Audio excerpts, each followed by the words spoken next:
Jæja, Sævaldur Bjarnason, a.k.a. Grissinn, nú þriggja vikna prógram enda. Ekki gott að enda þetta með sigri á liði Eista í dag? Jú, það var æðislegt. Það var frábært. Við byrjuðum leikinn frábærlega og spiluðum mjög vel í sérstaklega fyrri hálfleik og bara það var eiginlega alveg eins leikur og þeir spiluðu á Norðurlandamótinu. Við náðum mikilli forystu og svo kom það tilbaka og það svínhittu þarna í sérstaklega þriðja leikluta og sum erfið skot. Ég held að það sett 4 spjald í honni, 3 stiga. En já, frábært að enda á sigri og gott svona fyrir sálina að fara út á jákvæðum og góðum nótum. Ég meina 15. sætið en sigurinn var frábær. Margar sem að lögðu í púkkið og en ég var mjög ánægður með liðsframmistöðuna í dag og mér fannst þær allar svona vera að gera sitt allra besta.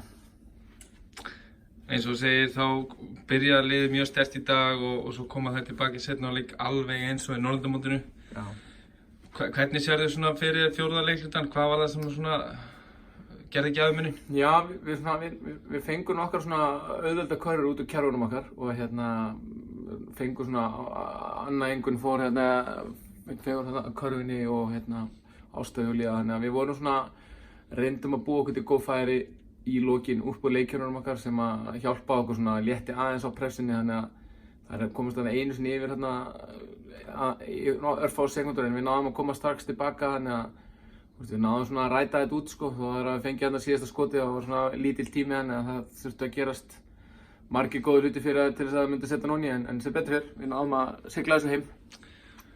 Og eins og hefur verið að gerast í mótinu að Ásta Júlía og Anna Ingunn hafa verið svona að bera uppi sóknarleikinn, en í dag þá á Eva María náttúrulega frábæran leik og svo Sigrún Björg einnig. Hversu mikilvægt að fá hana inn í svona nokkra mínútur á þessum síðustu leikjum?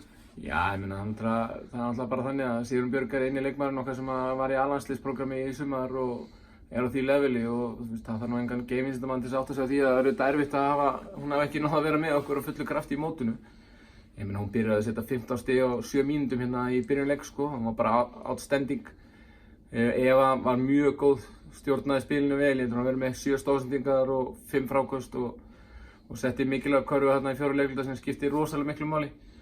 En já, þú veist, ég meina taktu bestu leikmennina úr hinum liðunum, ég meina auðvitað Ásta Júlía og Anna Ingunn hafa verið svona burðarstólpar í þessu móti en Sigrún bara hefur verið svona svona okkar einn af 4-5 bestu leikmönnum og það er ekkert leyndarmál að það er auðvitað erfitt en engar afsakanir, hún fékk leiðilega svona, já, við vitum ekki nákvæmlega hvað það er en við gátum notað hana aðeins meira þetta síðasti leikur hún svona fórnaði sér aðeins meira heldur en kannski 2 mínútur í leikluta eins og við vorum svolítið fastir með að reyna að nota hann í 2 mínútur. Og núna prógramið enda, 2 mót, 12 leikir á 20 dögum, 4 sigrar, 8 töp.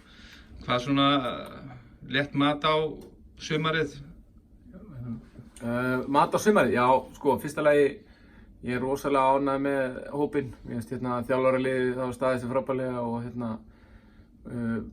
bara mjög ánægður með hvernig svona samheldnin í liðinu hefur verið og verkefnin við höfum fengið erfiða andstæðinga á köflum og ég meina og við höfum þurft að glíma við fullt af svona krefjandi verkefnum og maður sér alltaf veikleikana sína í svona erfiðum tapleikjum þar sem maður þarf að reyna að bæta sig og við höfum reynt að svona pressa á stelpurnar og setja hærri standard og ég vona það allavega að þær séu ánægðar með sumari. 15. sæti er eitthvað sem að þessi hópur hefur ekki gert áður, þannig að það er klárlega fram að við og núna vita hvað þarf til þess að ná árangri. Maður þarf að vera duglegur og varnarlega þarf maður að standa vaktina maður og mann og svona sóknarlega vorum við með flotta hluti þó svo svona Sigrún hafi ekki verið með okkur í mótinu, þannig að þetta var flott. Bara ein spurning á lokum, hvernig fílar þú Lata? Ég Lati geggjaður. Takk fyrir og það var ekki mikið mál, sömuleiðis.